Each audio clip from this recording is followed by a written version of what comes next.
Whey protein சாப்பிட்டா சீக்கிரம் செத்துருவேன், ஸ்டெராய்ட்ஸ் பாது, டெஸ்டோஸ்டெரோன் லெவல்லாம் குறைஞ்சிருமா. இந்த மாதிரி நிறைய பேர் சொல்லி நீங்க கேள்விப்பட்டிருப்பீங்க. ஸோ இன்னைக்கு நம்ம இந்த மித்தை பிரேக் பண்ண போறோம். Welcome to the series myth உடைப்பு. இந்தியன் பேரண்ட்ஸை பொறுத்த வரைக்கும் இந்த டொபாக்கோ, ஆல்கஹால், ட்ரக்ஸுக்கு மேலதான் இந்த வே புரோட்டீன்ற விஷயத்த வச்சிருக்காங்க. அவங்கள பொறுத்த வரைக்கும் வே புரோட்டீனும் ஸ்டெராய்ட்ஸும் ஒன்று நினைச்சிட்டு இருக்காங்க. ஃபர்ஸ்ட், ஸ்டெராய்ட்ஸ்னா என்ன? லேப்ல கெமிக்கல்ஸ் வச்சு நம்ம மேக் பண்ற ஒரு விஷயம். அந்த இன்ஜெக்ஷனை, அந்த மருந்தை வச்சு நம்ம உடம்பு இன்ஜெக்ட் பண்ணும் போது நம்ம ஹார்மோன்ஸே மாத்தி எழுதி நம்ம உடம்புக்கு எதிர்மாறா செயல்படுற ஒரு விஷயம் தான் ஸ்டெராய்டு. வே புரோட்டீன்றது என்னன்னா, it's a complete protein source, அவ்வளவுதானே தவிர வேற ஒன்றும் இல்லை. வே புரோட்டீன் எங்க எடுக்கிறாங்கன்னா ஃப்ரம் மில்க். மில்க் திரிய வைக்கும் போது இல்லை தயிரா மாற்றும் போது அதுல மேல இருந்து லிக்விட் கிடைக்கும், ஒரு தண்ணி கிடைக்கும். அந்த தண்ணி தான் லிக்விட் வேன்னு சொல்லுவாங்க.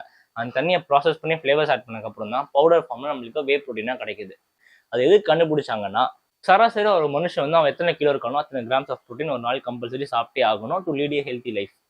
ஆனா வந்து அத்லெட் இருக்காங்களா, ஒர்க் அவுட் பண்ற ஜிம் போறவங்க யாரு இருக்காங்கன்னா, அவங்க வந்து எத்தனை கிலோ இருக்காங்களோ அதுல இன்டூ 2 டைம்ஸ் ஆஃப் கிராம்ஸ் வந்து ப்ரோட்டீன் ஒரு நாள் கன்சியூம் பண்ணணும் to recover their muscles.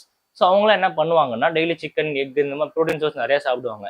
In case அவங்களால சாப்பிட முடியல, இல்லை வெளியூர் எங்கேயா போயிட்டாங்க, ஒழுங்கா டயட் இருக்க முடியலன்னா அந்த மாதிரி ஆட்கள் வந்து வே புரோட்டீன் வாங்கி சாப்பிடலாம், which is completely a good source of protein. And whey protein சாப்பிட்டா டெஸ்டோஸ்டெரோன் லெவல் குறையுமான்னு கேட்டீங்கன்னா, இந்த டவுட் எனக்கு இருந்துச்சு. ஸோ இதை நான் போய் என்ன பண்ணேன், என் ட்ரைனர்கிட்ட போய் கேட்டேன்.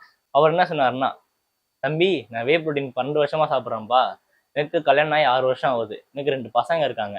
டெஸ்டோஸ்டெரோன் லெவல் குறைஞ்சிருந்துச்சுன்னா எனக்கு பசங்களாம் இருந்திருக்க மாட்டாங்க, நான் எங்கேயாவது ஐவிஎஃப் சென்டர்ல சுத்திட்டு இருந்திருப்பேன் அப்படின்னு சொன்னாரு. ஸோ வே புரோட்டீன் சாப்பிட்டா டெஸ்டோஸ்டெரோன் லெவல் குறையுமான்னு கேட்டீங்கன்னா, இட்ஸ் ஏ கம்ப்ளீட் மித். இந்த வீடியோல வந்து வே புரோட்டீன் சாப்பிடுங்க நல்லதுன்னு நான் ப்ரொமோட்லாம் பண்ணல. I'm just stating the fact. சாப்பிட்றது சாப்பிடாதது உங்க டிசிஷன் தான். அண்ட் வாங்கும் போது நல்ல பிராண்டா பார்த்து வாங்குங்க. ரேட் அதிகமானாலும் பரவாயில்ல, சாப்பிடக்கூடிய விஷயம் ஒழுங்கா லேப் டெஸ்ட் பண்ணியிருக்காங்களா, சர்டிஃபிகேஷன்லாம் இருக்கான்னு பார்த்து வாங்குறது நல்லதுன்னு.